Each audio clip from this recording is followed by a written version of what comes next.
مولانا جلال الدین رومی 1207 عیسوی بمطابق 6 ربیع الاول 604 ہجری میں پیدا ہوئے۔ مشہور فارسی شاعر تھے۔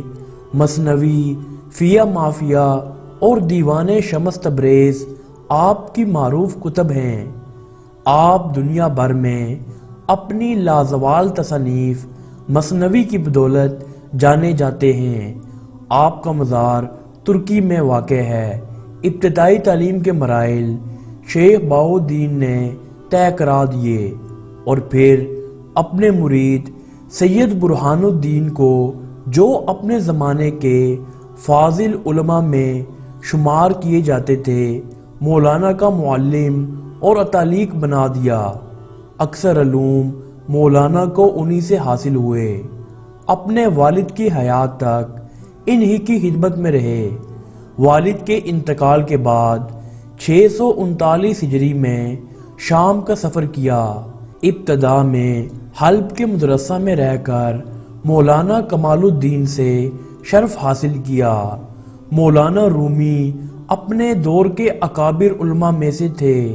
فقہ اور مذاہب کے بہت بڑے عالم تھے، لیکن آپ کی شہرت بطور ایک صوفی شاعر کے ہوئی۔ دیگر علوم میں بھی آپ کو پوری دستگاہ حاصل تھی۔ دوران طالب علمی میں ہی پیچیدہ مسائل میں علماء وقت مولانا کی طرف رجوع کرتے تھے۔ شمس تبریز مولانا کے پیر و مرشد تھے۔ مولانا کی شہرت سن کر سلجوقی سلطان نے انہیں اپنے پاس بلوایا۔ مولانا نے درخواست قبول کی اور کونیا چلے گئے۔ وہ تقریباً 30 سال تک تعلیم و تربیت میں مشغول رہے۔ مولانا جلال الدین رومی نے 3500 غزلیں، 2000 رباعیات اور زرمینہ نظمیں لکھیں۔ مولانا کا سلسلہ اب تک قائم ہے۔ ابن بطوطہ نے اپنے سفر نامے میں لکھا ہے کہ ان کے فرقے کے لوگ جلالیہ کہلاتے ہیں۔ چونکہ مولانا کا لقب جلال الدین تھا، اس لیے ان کے انتساب کی وجہ سے یہ نام مشہور ہوا ہوگا، لیکن آج کل ایشیائے کوچک، شام، مصر اور قسطنطنیہ میں اس فرقے کو لوگ مولویہ کہتے ہیں۔ بلقان، افریقہ اور ایشیا میں مولوی طریقت کے پیروکاروں کی تعداد 1 لاکھ سے زائد تھی۔ یہ لوگ نمد کی ٹوپی پہنتے ہیں جس میں جوڑ یا درز نہیں ہوتی۔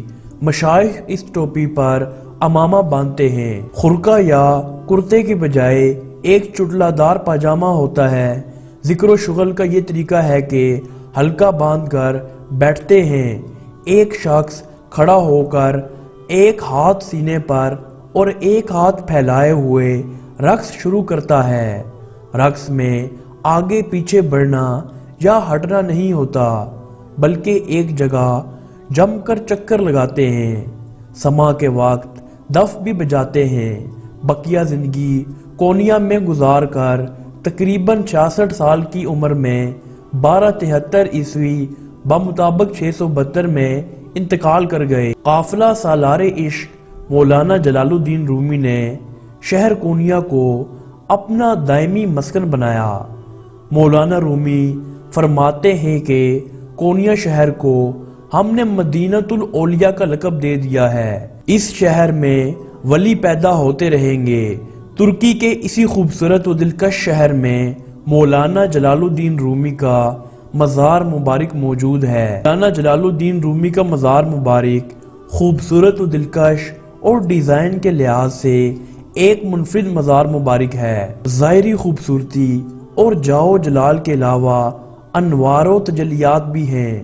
حضرت مولانا روم کے مزار مبارک کے ایک حصے میں شیشے کی ایک الماری میں ان کے تبرکات محفوظ ہیں، جن میں لباس مبارک، جائے نماز، کندھے پر ڈالنے والا رومال، مولانا کی 3 ٹوپیاں اور 2 عدد جبے سر فہرست ہیں۔